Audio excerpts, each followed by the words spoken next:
All right, Shalom to the sincere Akim, Akwafim. I want to give all praise, honor, and glory to Yahweh Bashim Yahweh Shai, and double honors to the elders and apostles who rule well, great millstone, taught us his truth. And blessings to your brothers that's doing this work, holding down for Yahweh Shai, feeding the sheep. All right, prophesying to have Yahweh Shai come back to deliver the elect and to send vengeance and destruction upon the wicked nations, man. This is ultimately the goal. That's our desire. That's what we seek. That's what we are waiting.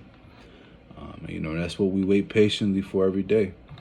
All right, so I'm going to bring out a few scriptures, man. I really just want to talk about protecting your spirit.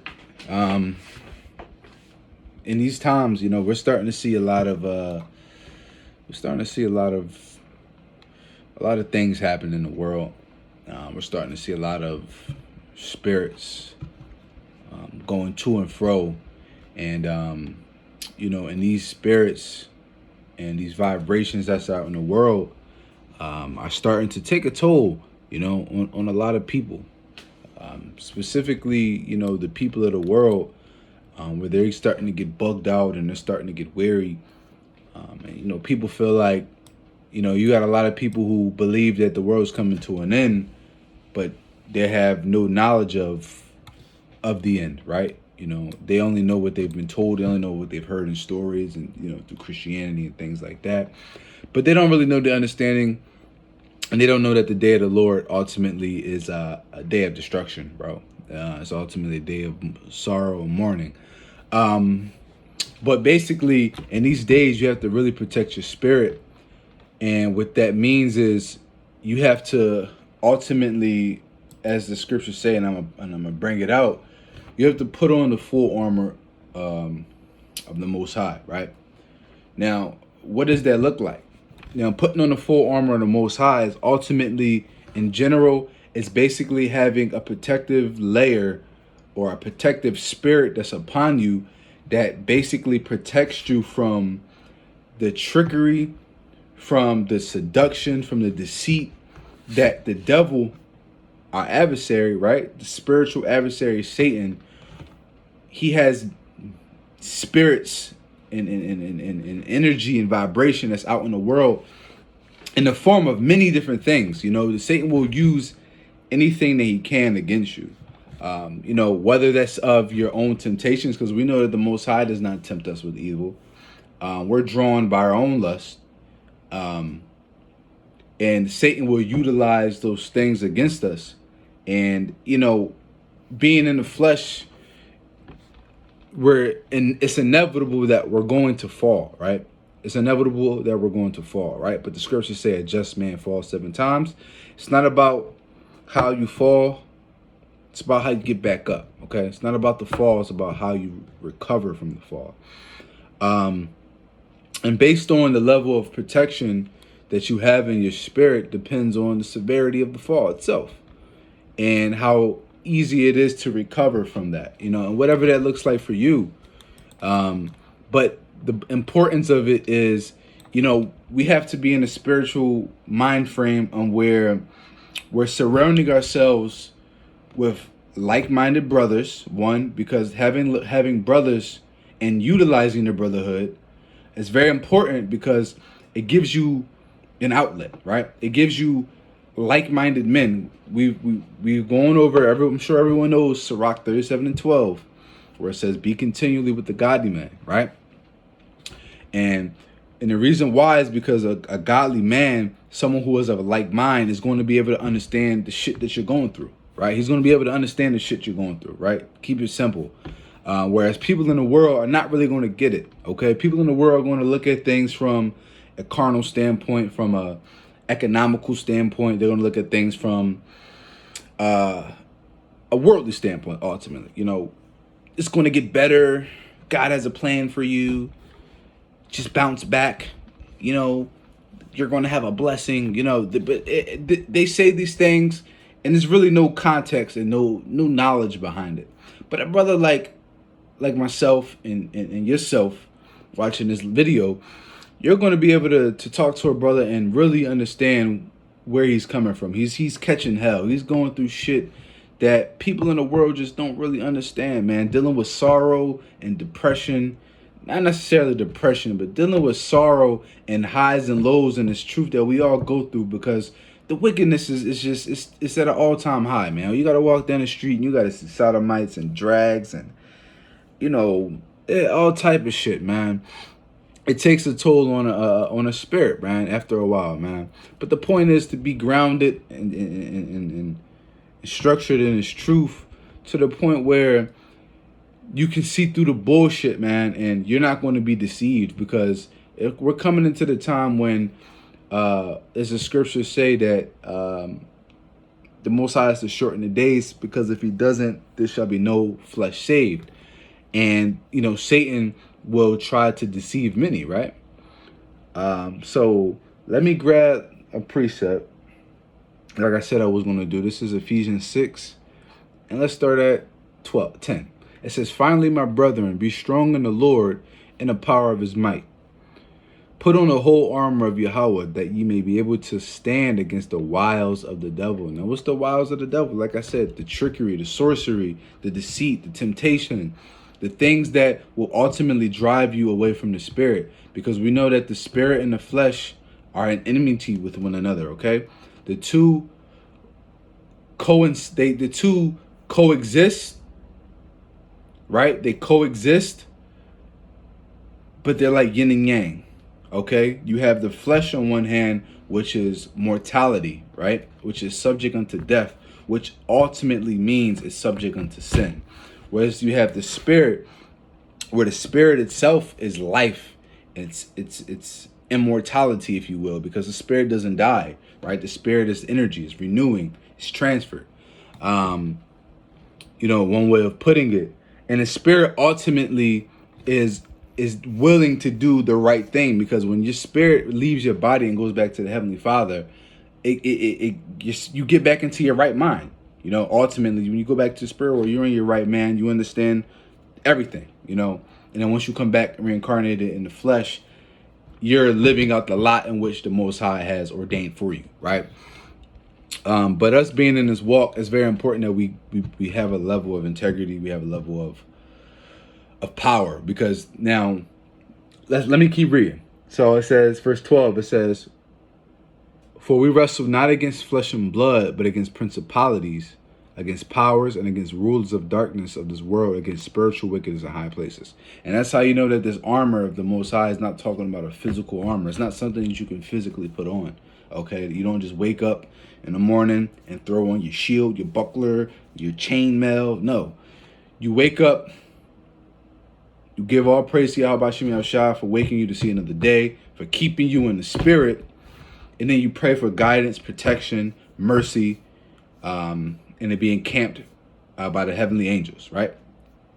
These are the things that you do. Now you're engulfing yourself in the spirit of the Lord, because the first thing you do when you wake up, you think about the Lord, you praise the Lord, and you ask the Lord for mercy and protections and guidance. That in itself right there is putting a veil against you. And then as you go through your day, you're thinking about the Lord. You're thinking on the spirit. You're consciously thinking on the laws, so that when you're going through life and making your decisions, you're making your decisions based on the spirit, not on the flesh. So you're more likely to adhere to the spirit rather than the flesh. So what that means is you're less likely to fall into temptation. But you have to be grounded, and you have to be constantly in a state of mind and where you're thinking in the spirit and you're not thinking in the flesh. Because if you go through your day and you're not thinking of the Lord, you're not thinking of the scriptures, you're not thinking of the law, you're going to be very susceptible to that trickery and deceit that the devil is going to put upon you. And I get it. Brothers have things, right? Brothers have hobbies, enjoyments, as do we all. I myself, and it's sometimes it's hard to get lost in these things, It's sometimes hard to get lost in these things and we get distracted. But the point is to come back to the purpose, right? Understanding what's the purpose, what's the meaning. Even myself, man, I got caught up in the effects of the world these last few months, man. Just my life is kind of there's a lot of moving pieces that's happened in my life these last few months. And I can't even lie and say that it didn't kind of like deter me a little bit, man. Distract me, dealing with this, dealing with that, new job, and getting back into the flow of getting in shape, and got it now. You working on a new schedule because you got a new it's a lot, man.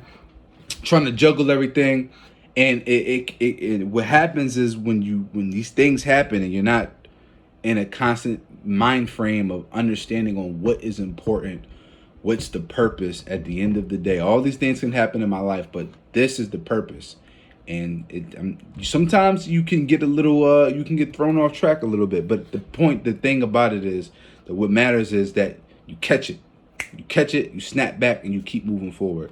And that's ultimately what the purpose is, because like I said, we wrestle against principalities and powers, and Satan will utilize anything. The Lord can send you a blessing, and Satan will try to find a way to use that blessing against you, ultimately to take you out of the spirit. Just that simple. Verse 13, I'm going to just read this last. It says, wherefore take you the whole armor of Yahweh, that ye may be able to withstand in the day of evil, having done all to stand. So you want to be able to do all that you can to stand strong and firm during Jacob's trouble, during the famine, during the plagues, during the mark of the beast and martial law, man. That's going to be a tough time, bro. You're going to have your kids, you're going to have your woman, and you're going to be you're going to know how to take care of them, man. And the temptation is going to arise to where that chip is implemented, man. You might have your woman might even start saying, getting in your ear, hey, bro, you got to stand tall. That's why it says this: wisdom and knowledge shall be the stability of our times. All right. So let me grab,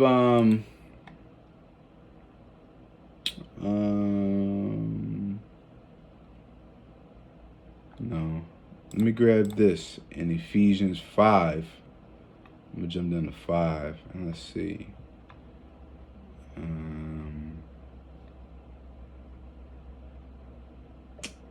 One second.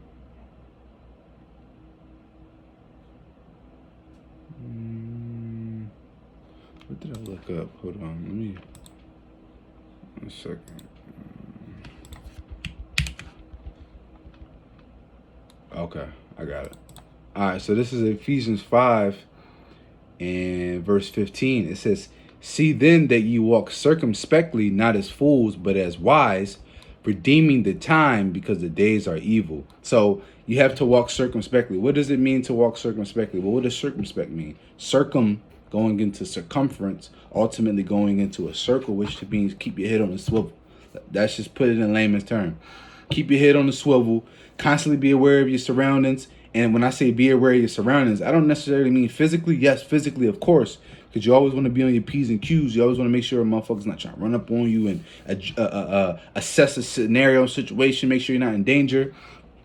But keep your head on the swivel and be aware of signs and different spirits and different vibrations and things moving together that could ultimately be against you, right? Because that's how Satan's ultimately going to come at you. He's going to come at you in ways to where it might not seem like it's temptation, but you got to learn to see through the shit, man. That's why that's why you got to look at everything with a spiritual eye, no matter what it is, bro. When you're watching TV shows, man, when you listen to music, when you're playing video games, when you're working out, when you're just in general conversation with people, you have to look at everything with a spiritual eye. Go into every conversation, every interaction, every environment with the spiritual discernment, with your third eye. Have that open, have it analyzing and really paying attention to what's going on. Because the times are evil. So you have to understand the times we're living in. We're living in the time of the days of Noah, where people are eating, drinking, partying, and bullshitting around, when prophecy is happening and pieces are being put in place to where World War III is going to happen. There's going to be a famine, a crash of the economy, where there's going to be evil spirits let loose, where the elite of this world, the wicked elite of this world, are putting things together to ultimately have you people in slavery, man. They're putting that RFID chip, that mark of the beast, so this is ultimately going to have you in fucking slavery, whether you're rich or poor, man. The only ones who are not going to be subject unto this new world order and a slavery standpoint are the top elites, right? The billionaire trillionaires, banking families. But even you low level millionaires, man, like you low level jicks that get some money, get some rappers, you actors, man, y'all ain't nothing compared to these elites, man. Y'all worth a couple dozen million, even a 100 million, man. Y'all nothing compared to these elite who are worth billions and trillions, man. These are the ones who are gonna have y'all in slavery. That's why it says, he shall call all, both great and small, free and bond, rich and poor, roughly paraphrasing, to receive that mark in their hand, man. You're not going to be able to do anything without this devil's approval, man. Without having that, feeding into that beast system. I'm going to end off right here. This is James 1. And this is just going into the temptation. I wanted to bring this out a little earlier. Let's see. Where is it at?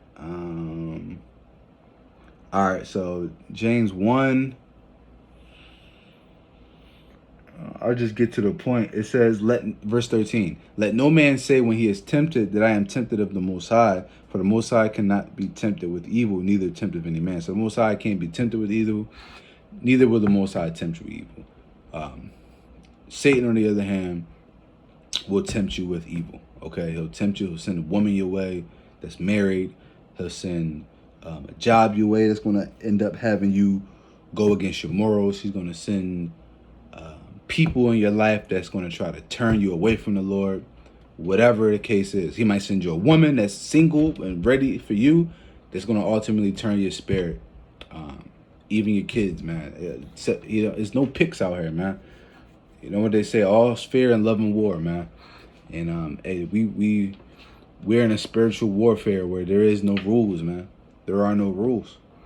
You gotta be on your watch, and you gotta be ready. You gotta be prepared for the battle. That's why it says, examine yourselves, man, and be sober, be vigilant, right? We gotta be soldiers for Yahushua. That's why it says we gotta be soldiers, because as a soldier is strong. He endures. Okay, he pushes through. All right, let me end up fair. I don't want to make this too long. I got that. Let no man. Okay, verse 14, it says, but every man is tempted, and when he is drawn away of his own lust and enticed. That's what your temptation. Your temptation are ultimately your own lust, and that's what entices you. And it's either Satan tempts you or your own lust tempts you, man. Your own flesh itself will work against you. That's why your own enemy in this truth is yourself, man. That's your number one worst enemy in this truth is yourself. Every day it's a constant fight against yourself, man. That's the battle we face every single day, all day. You know, you can go long periods of time where Satan will leave you alone, man. It'll just be you against your flesh, bro.